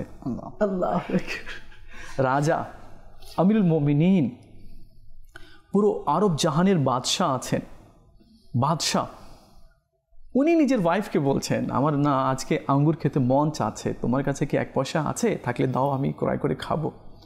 তো ওনার ওয়াইফ, ওনার স্ত্রী উত্তর দিলেন, যখন আমিরুল মুমিনিনের কাছে, বাদশার কাছে যদি 1 পয়সা না থাকে তো ওয়াইফের কাছে কোথা থেকে আসবে? তো কেমন তারা ছিলেন। তো আমাদের আব্দুল মোতালেব ভাইও রয়েছেন, চমৎকার আমরা ওনার থেকে গরিব রায় কল্যাণে রয়েছে এই সম্পর্কে আমরা শুনেছি, কিছু মাদিনী ফুল, কিছু হাদিসে কারিমা, কোরআনে পাকের আয়াত আমরা শুনেছি, আরও কিছু মাদিনী ফুল ওনার থেকে শোনার চেষ্টা করবো। জি ভাই। এরকমই একটা সময়, মানুষ তো আমরা তো সর্বদাই অভাবের মধ্যে থাকি, অনটনের মধ্যে থাকি, গরিব যারা আছে। তো এমন একজন ব্যক্তি বলল, হুজুর আমি অনেক পেরেশানির মধ্যে আছি, আমার পরিবার নিয়ে আমি ঠিক মতো চলতে পারছি না। তখন যার কাছে পরামর্শ চাইলেন, যে হুজুরের কাছে, বুজুর্গের কাছে, তিনি বললেন যে যখন তোমার পরিবার তোমার কাছে আটা রুটি চাইবে, এখন তো আটা রুটি আমরা হয়তো খাই না, বাঙালি যারা আছি তাদের কাছে হয়তো চাউল চাইবে, যে ঘরে চাউল নেই, ডাউল নেই। তো এরকমই যখন কিছু চাইবে তখন তুমি আল্লাহর কাছে বলবে যে আল্লাহ আমি অভাবের মধ্যে আছি, আমার অভাব তুমি মিটিয়ে দাও, তাহলে তোমার সেই অভাবকে দ্রুত মিটিয়ে দেওয়া হবে। অর্থাৎ যখন আমরা অভাবের মধ্যে থাকি, পরিবার যখন আমাদের কাছে জিনিসের আবদার করে কোনো পণ্য সামগ্রী শস্যের জন্য, তখন যদি আমরা আল্লাহ তাআলার কাছে দোয়া করি তো ওই দোয়াটা আল্লাহ তাআলা খুব দ্রুতই কবুল করে নেন। এই ব্যাপারে কোরআন পাকের মধ্যে ইশারাও আছে, কোরআন পাকের মধ্যে আয়াতও এসেছে। যেমন আল্লাহ তাআলা কোরআন পাকের মধ্যে বলেছেন বিসমিল্লাহির রহমানির রহিম আম্মান ইউজিবুল মুত্তাররা ইযা দাআহু ওয়া ইয়াকশিফুস সুআ, যে তিনি সে সত্তা যে অসহায়দেরকে সাহায্য করেন যখন তারা আল্লাহ তাআলার কাছে দোয়া করেন, আহ্বান করেন। ওয়া ইয়াকশিফুস সুআ, তখন আল্লাহ তাআলা তার সেই অভাবকে, অনটনকে দূর করে দেন। সুবহানাল্লাহ। এরকমভাবে যে শুধু গরিবরাই যে দোয়ার মাধ্যমে নিজের অভাবকে দূর করেন, বিষয়টা শুধু এর মধ্যে সীমাবদ্ধ না, বরং আল্লাহ তাআলা গরিবদের মর্যাদাকে আরও বাড়িয়ে দিয়েছেন। এরকম একটা হাদিসও রয়েছে যে এক সাহাবী গরিবদের থেকে নিজেকে একটু অন্যরকম ভাবতে লাগলেন। যখন রাসূলুল্লাহ সাল্লাল্লাহু আলাইহি সাল্লাম এই বিষয়টাকে অনুমান করতে পারলেন যে সে নিজেকে একটু অন্যরকম ভাবছে, তখন সেই সাহাবীকে আল্লাহ রাসূল সাল্লাল্লাহু আলাইহি সাল্লাম সম্বোধন করে বললেন যে গরিবদের কারণেই, গরিবদের দোয়ার বদলেতেই মূলত আমরা রিজিক প্রাপ্ত হই, আমাদেরকে রিজিক দেওয়া হয়। তোমরা রিজিক প্রাপ্ত হচ্ছ, এর মূল কারণ, বড় কারণ হচ্ছে গরিবরা। আল্লাহ তাআলা তাদের উসিলায়, তাদের দুয়ার বরকতে মূলত রিজিক প্রদান করে থাকেন। আমরা আসলে কাদেরকে অনুসরণ করব? বারবার বিষয়টা আসছে যে কাদেরকে দেখব, কোন দিকে তাকাবো। বিষয় তো সর্বদা দেখছি পাশাপাশি আমরা একটি ফ্ল্যাটে থাকছি, একটি বাড়িতে থাকছি, অন্যের ঘরে যখন যাই তখন যে তার ঘরে এটা আছে, আমার ঘরে থাকলে ভালো হতো, যে অমুকের ওয়াইফ এটা পরিধান করেছে, এই শাড়িটা আমার ঘর যদি হতো, মানে স্ত্রীরা এরকম আবদার করে। তো আল্লাহ রাসূল সাল্লাল্লাহু আলাইহি সাল্লামের সহজ একটা নুসখা, সহজ একটা পরামর্শ, সহজ একটা বিষয় আমাদেরকে দিয়েছেন। আমরা যা আছে বলি না, যা আছে আমাদের সেটার মাধ্যমে আমাদের হয়ে যায়, কিন্তু অন্যটা দেখে আমাদের নিজের মধ্যে অশান্তি আমরা তৈরি করে নিই। তো এই রূপটাকে সারানোর জন্য আল্লাহ রাসূল সাল্লাল্লাহু আলাইহি সাল্লাম সহজ যে তরিকা দিয়েছেন, যে যখন তোমরা বড় কাউকে দেখবে, তুমি তোমার নিচে যারা আছে, যারা তোমার থেকে অসহায়, তাদের দিকে তুমি তাকালে তোমার যে এই সমস্যাটা, একটা মনে অস্থিরতা চলে আসে, সেই অস্থিরতা কেটে যাবে এবং তুমি নিজের মধ্যে একটা উৎফুল্ল অনুভব করবে যে না, আল্লাহ তাআলা তার থেকে আমাকে আরও ভালো রেখেছেন। আব্দুল মুত্তালিব ভাই, আপনি যে কথা বললেন, বাস্তবে কি এখানে একটা পয়েন্ট রয়েছে। বেশি অস্থিরতা কাজ সে সময় করে যখন আমরা আমাদের যে উপরের লেভেলের লোকদেরকে দেখি। আর মহিলারা যারা আছে তারা তো ঠিকই আছে, বাড়িতে সংসার কাজ করছে, ছেলে মেয়ে দেখছে, কাজকর্ম সব ঠিক চলছে, খুব শান্তি, খুব ভালোভাবেই আছে, অর্থ সম্পদ কম আছে, তারপরে খুব মজাভাবে চলছে। কিন্তু ডিস্টার্ব কখন শুরু হয়ে যায়? সব ক্ষেত্রে নয়, সবার জন্য এই কথাটা নয়, কিছু কিছু যখনই কারো বাড়িতে নিয়ে যাওয়া হয় বেড়াতে বা কোনো দাওয়াতে বা কোনো অনুষ্ঠানে যখনই যাওয়া হয়, আর এই যে বাড়ি থেকে গেল অন্য বাড়িতে, তার চাকচিক্য অন্য বাড়ির দেখলো, আর তার জিনিসপত্রগুলো দেখলো, আর ওই বাড়ির লোকদের বা মহিলাদের গেট আপ দেখলো, পোশাক আশাক দেখলো, বাস বাড়িতে এসেই যন্ত্রণা শুরু হয়ে গেল। আরে ভাই কি হলো, এখন তো সব ঠিকই ছিল, যা এনে দিতাম সেটাই নিয়ে এসে রান্না করে দিত, চলতো, সব কিছু ঠিকই ছিল, হ্যাঁ, কখনো অভিযোগ করেনি, কিন্তু এ কি হয়ে গেল, কি আমি তো পরিবর্তন কিভাবে হয়ে গেল? কখনো মুখ খুলতো না, কখনো কোনো কথা বলতো না, যা এনে দিতাম তার উপরে সে মেনে নিত, সব কিছু করতো। কিন্তু এ কি হলো, আমি কোথাও নিয়ে গেলাম বেড়াতে বা কারো বাড়িতে বা কোনো অনুষ্ঠানে নিয়ে গেলাম, অন্য কোনো মহিলাকে কি দেখলো না দেখলো, কি পোশাক দেখলো, কি হলো, আর আসার সাথে সাথে যন্ত্রণা শুরু হয়ে গেল। দেখলাম ওর বাড়িতে কি আছে, তুমি কি করছো, এতটুকু করতে পারো না কি, এই জিনিসটা এনে দিতে পারো না, তুমি 12 বছর হয়ে গেল বিয়ের, এ পর্যন্ত তুমি আমার কোন শখটি তুমি পূরণ করলে, এই যে শুরু হয়ে গেল। আল্লাহু আকবার, হাদিসে পাকের মধ্যে রয়েছে, আল্লাহ নবী সাল্লাল্লাহু তাআলা আলাইহি ওয়া আলিহি ওয়াসাল্লাম ইরশাদ করেছেন কি তোমরা তোমাদের চেয়ে যে নিচে যারা আছে তাদেরকে তোমরা দেখো, তোমার সাইকেল আছে, ওর তো সাইকেল নেই, ঠিক আছে। এমনও তো হতে পারে তুমি সুন্দরভাবে সাবলীলভাবে হাঁটছো, আর অনেকে আছে যার পাও নেই, হাঁটতেও পারছেন। জি, তো বাস্তবিকই এটাই কথা রয়েছে। দেখুন, চলো আমি আপনাকে একটি হাদিসে কারিমা আপনাকে শুনিয়ে দিচ্ছি, কেননা এই কথা যখন চলে আসলো তো একটু হাদিসে কারিমাও শোনার দরকার আছে। দেখুন, রাসূলুল্লাহ সাল্লাল্লাহু তাআলা আলাইহি ওয়া আলিহি ওয়াসাল্লাম ইরশাদ করেন, আমি জান্নাতে উকি মেরে দেখলাম যে এতে বেশিরভাগ লোকেরা গরিব রয়েছে। হাদিসটা জান্নাতের মধ্যে বেশিরভাগ লোকেরা গরিব এবং মিসকিনরা আমি দেখেছি। জান্নাতের মধ্যে বেশিরভাগ মিসকিন আছে, বেশিরভাগ গরিবরাই আছে। আর যখন আমি জাহান্নামে উকি মেরে দেখলাম তো বেশিরভাগ নারী রয়েছে। তো জান্নাতের মধ্যে বেশিরভাগ গরিবকে দেখা গিয়েছে, মিসকিনকেই দেখা গিয়েছে। তো আর জাহান্নামের মধ্যে বেশিরভাগ নারীদেরকেই দেখা গিয়েছে। তো এই বিষয়ে আরও কিছু আমরা জানার চেষ্টা করবো ইনশাআল্লাহ। জি, আরমান ভাই বলছিলেন যে আসলে রাসূল সাল্লাল্লাহু আলাইহি ওয়াসাল্লাম যখন মেরাজের রাত্রে যান, তখন তো বিভিন্ন বিষয় ঘুরিয়ে ফিরিয়ে তেনাকে দেখানো হয়। জান্নাত জাহান্নাম তিনি তখনই দেখে নিয়েছেন, ভ্রমণ করেছেন।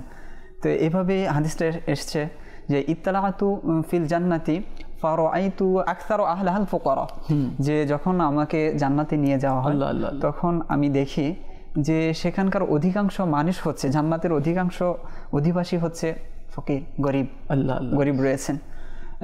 এভাবে আরও বেশ কিছু জায়গায় আমরা গরিবদের ফজিলত শুনতে পাই।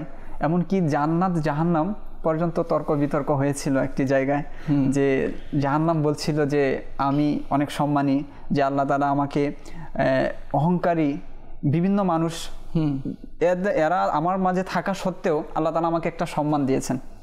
আর জান্নাত বলতেছেন যে আল্লাহ তাআলা আমাকে নমনীয়, গরিব, অসহায় ব্যক্তিদেরকে দিয়ে আমাকে সম্মানী করেছেন। সুবহানাল্লাহ। তখন আল্লাহ তাআলা জান্নাতকে ডেকে বলছেন, হে জান্নাত, তুমি হচ্ছে আমার রহমত। সুবহানাল্লাহ। স্বয়ং তুমি আমার রহমত। কিভাবে রহমত?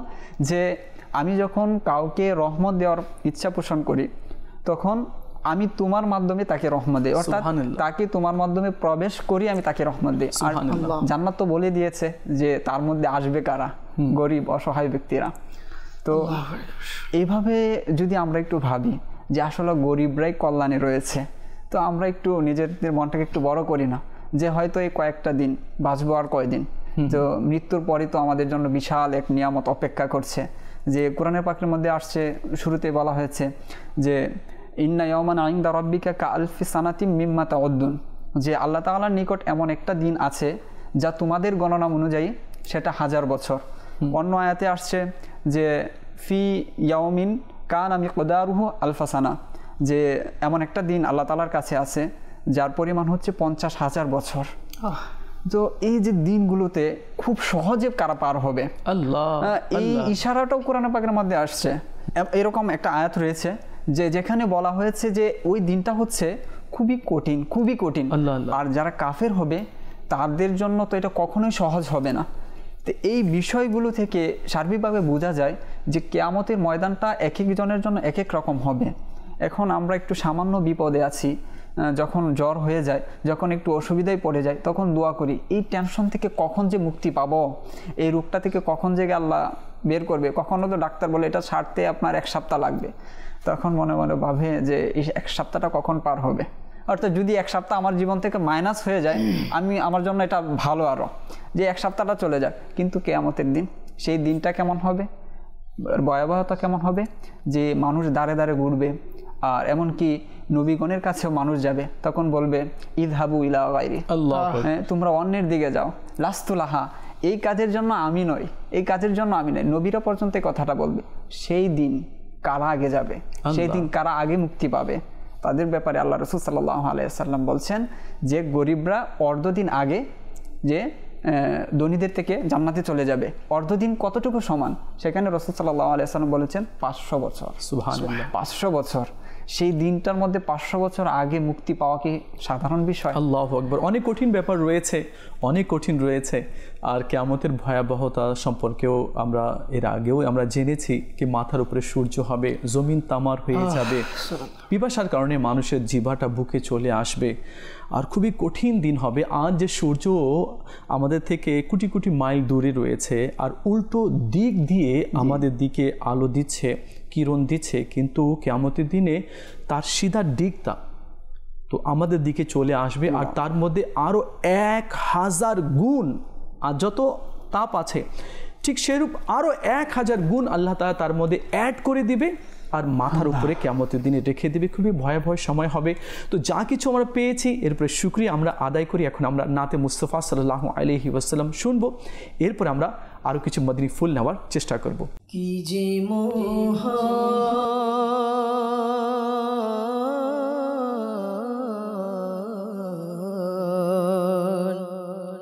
কি যে মোহন তোমার দরবার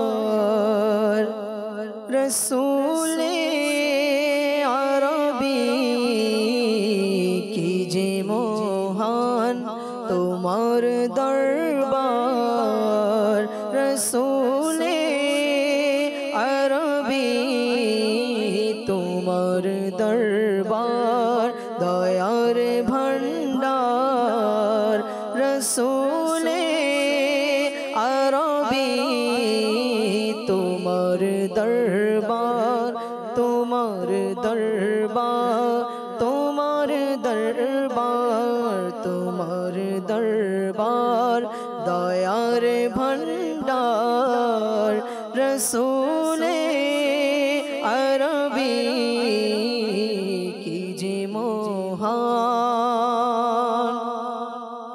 দো জাহানের তুমি বাদশাহ রসূলে আরবি,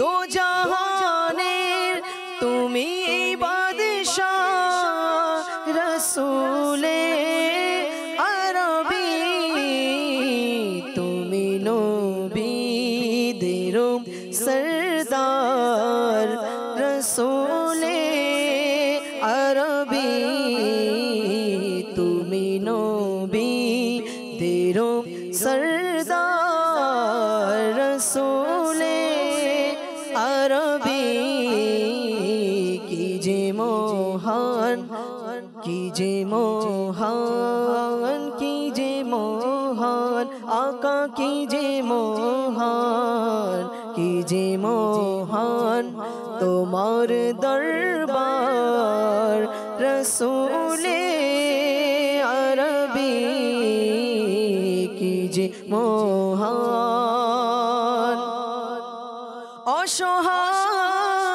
অসহায়দের তুমি সহায় রসূলে আরবি,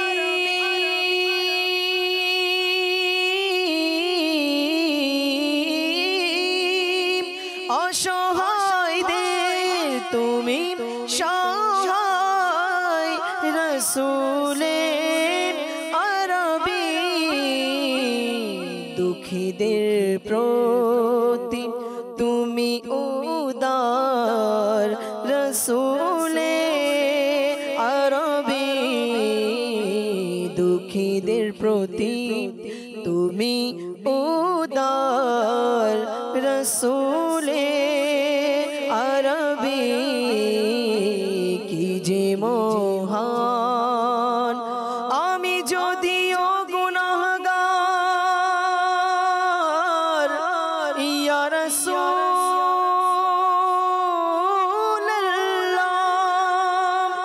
আমি যদিও গুনাহগার তবু উম্মত আমি তোমার, তোমার চরণে রেখো না মদনী মদিনে वाले, তোমার দরবার দয়ার ভণ্ডার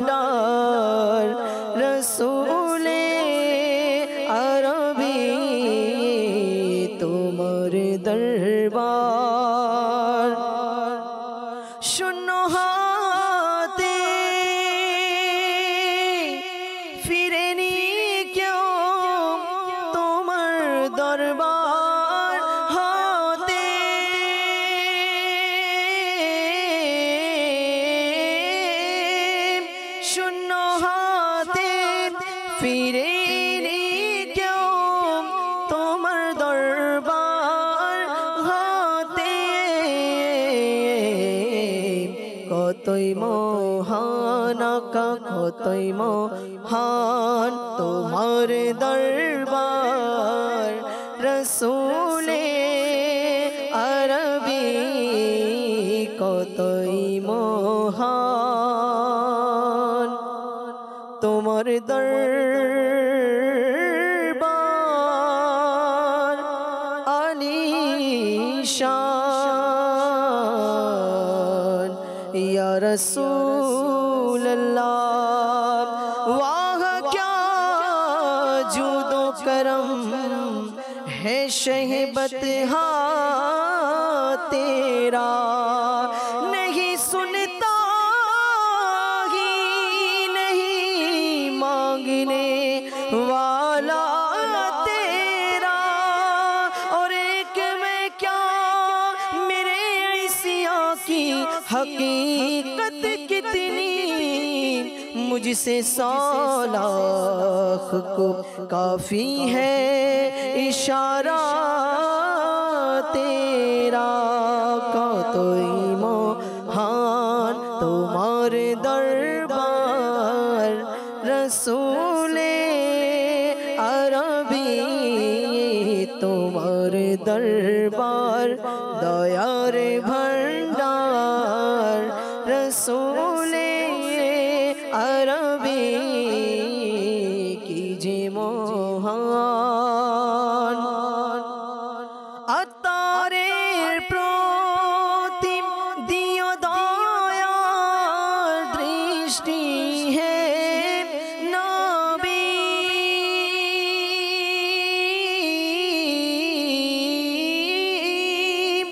अतारेर प्रति दियो दयार दृष्टि है नबी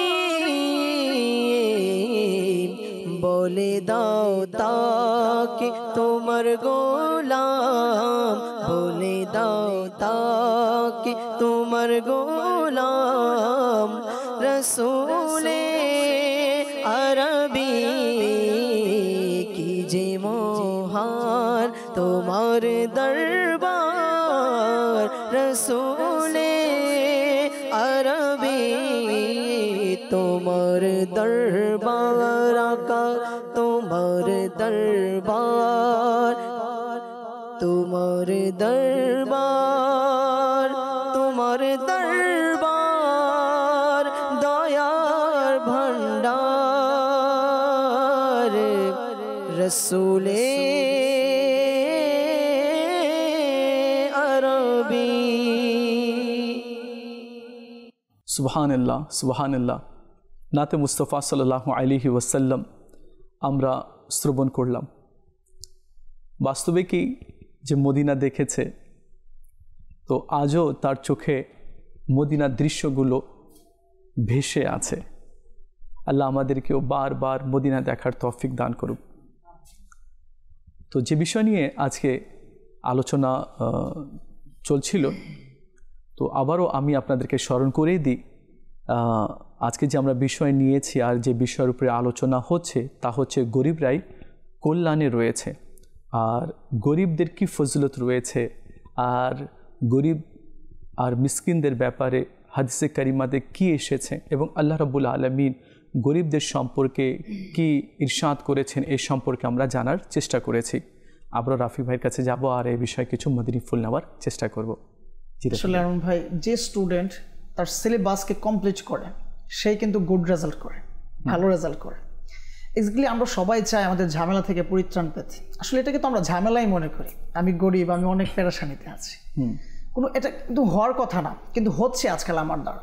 তো এখন আমি চাই এ থেকে পরিত্রাণ পেতে, বা আমি হয়তো ধনাঢ্য ব্যক্তিতে রূপান্তরিত হতে চাই আমরা, কিন্তু আমরা না এটা বাস যে ওয়েতে অবলম্বন করা দরকার, যে ওয়েতে চলা দরকার সেটা করি না। আই থিঙ্ক সত্যি কথা আমার কাছে মনে হয় আমরা কেমন যেন রং ওয়েতে আমাদের লাইফস্টাইলটাকে পরিচালিত করছি। আর সাহাবা ইকরাম আলাইহিম রিদওয়ানগণ কীভাবে আল্লাহ রাসূল সাল্লাল্লাহু আলাইহি ওয়াসাল্লামের হুসনে আখলাক থেকে শিক্ষা নিতেন, বা কত সুন্দরভাবে আবদার করতেন, বা এর সমাধান কি আছেন তা খুঁজতেন। কিন্তু আমরা সমাধান খুঁজি কিন্তু সুন্নতের খেলাফ কাজ করে। আল্লাহ রাসূল সাল্লাল্লাহু আলাইহি ওয়াসাল্লাম যেভাবে বলেছেন সেভাবে নয়, বলেছে পরামর্শ তার কাছ থেকে নেওয়া যাবে যে কোরআন হাদিসের ইলম রাখে, বা যে ওই বিষয়ে ভালো বোঝে। তো এখন আমরা হয়তো অভাবে পড়লে, ঝামেলায় পড়লে এমন এমন কিছু ব্যক্তির কাছে চলে যাই মাআযাল্লাহ আমাদের এই অভাবকে দূর করার জন্য। ফর এক্সাম্পল, আজকে মেয়ের বিয়ে, ছেলের বিয়ে, এই যে অনুষ্ঠানগুলো, এই অনুষ্ঠানগুলোতে বেশি সমস্যা হয় আমাদের সমাজগুলোতে।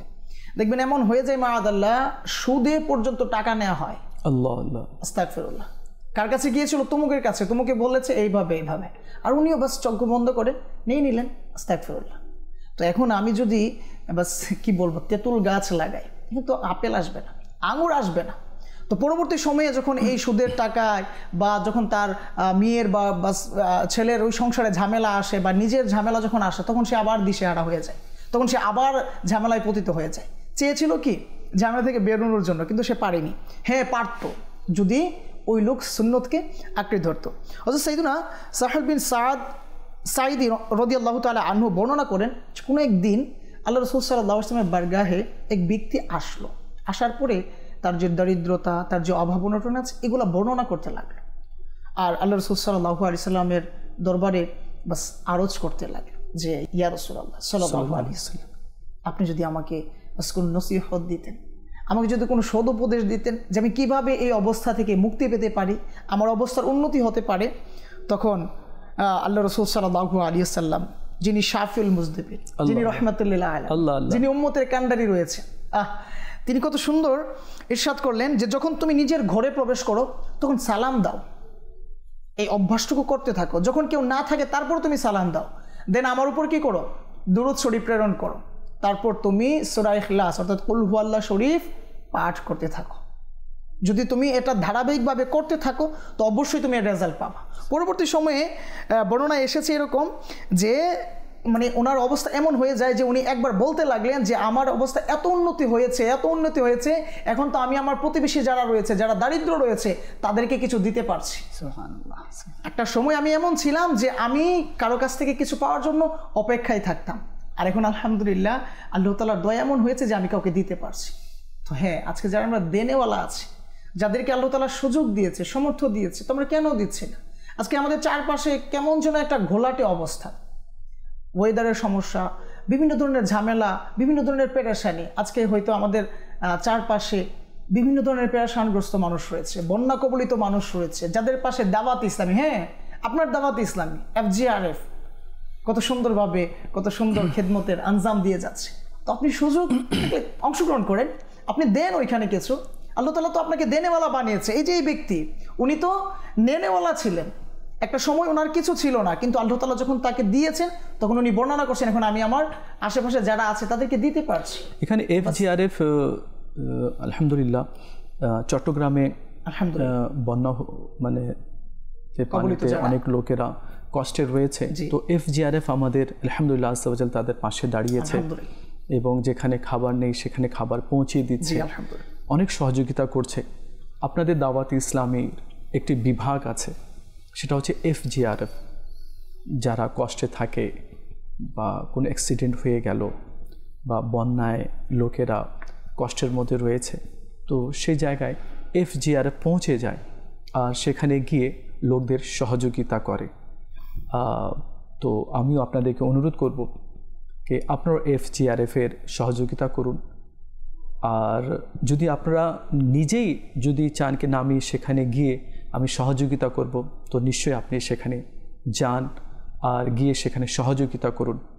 কেননা যে ব্যক্তি দুনিয়াতে কাউকে সহযোগিতা করবে, উপকার করবে, হেল্প করবে, আল্লাহ তাআলা কঠিন কিয়ামতের দিনে তাকে সহযোগিতা করবে, তার উপরে দয়া করবে।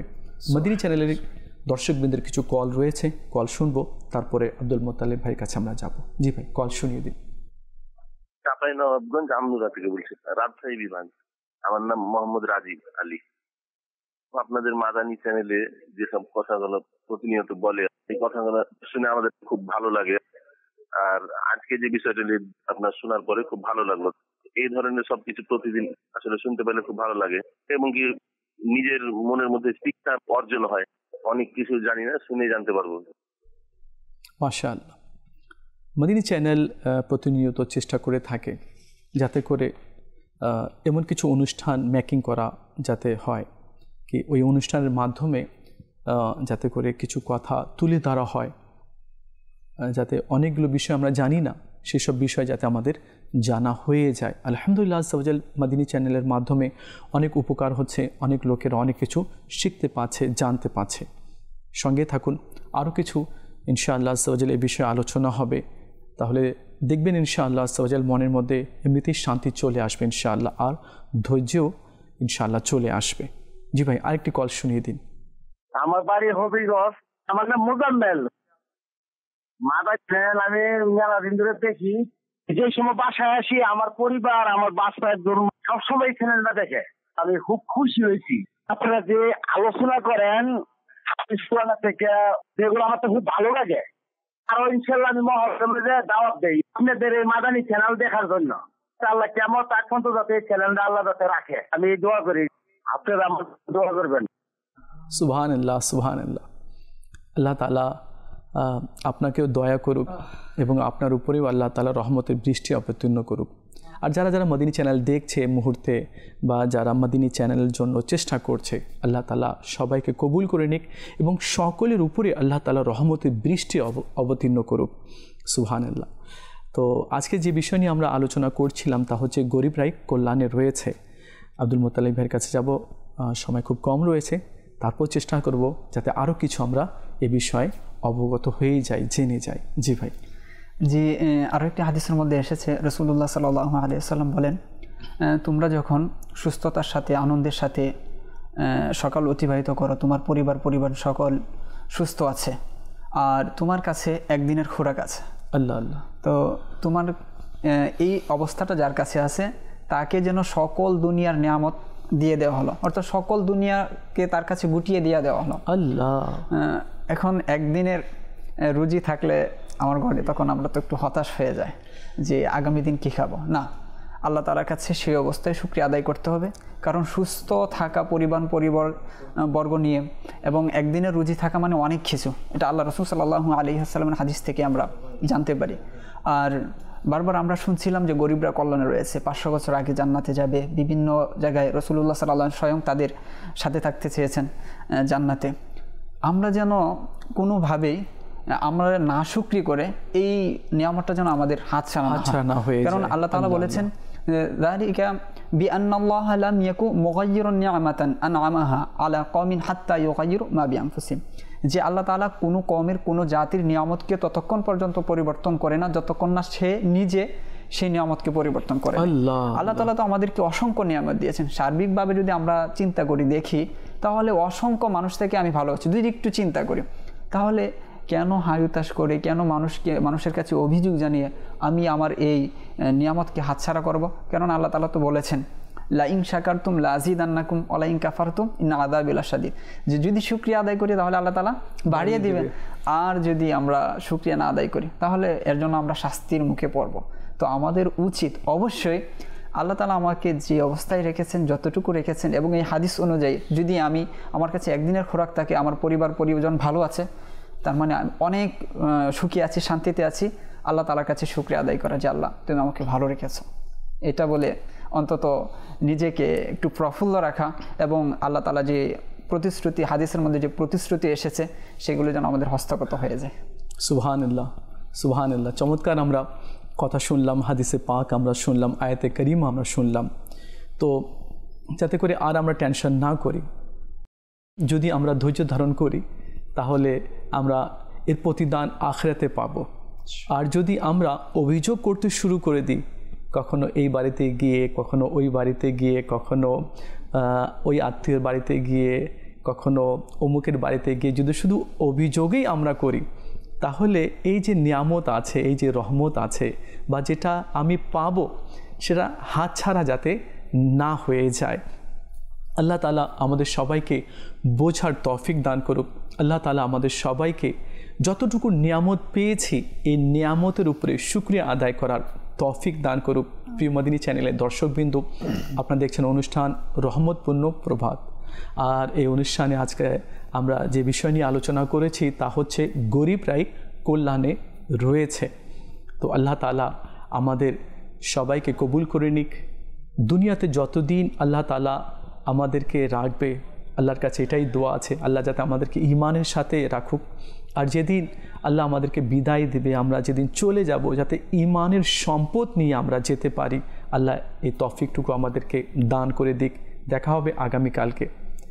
ততক্ষণ ভালো থাকবেন, মদিনী চ্যানেলের সঙ্গেই থাকবেন। সাল্লু আলাল হাবিব সাল্লাল্লাহু তাআলা আলা মুহাম্মদ সাল্লাল্লাহু আলাইহি ওয়াসাল্লাম। তাহাজ্জুদ আর ফজরের অভ্যাস আছে যার, রহমত পূর্ণ প্রভাত হয় তার।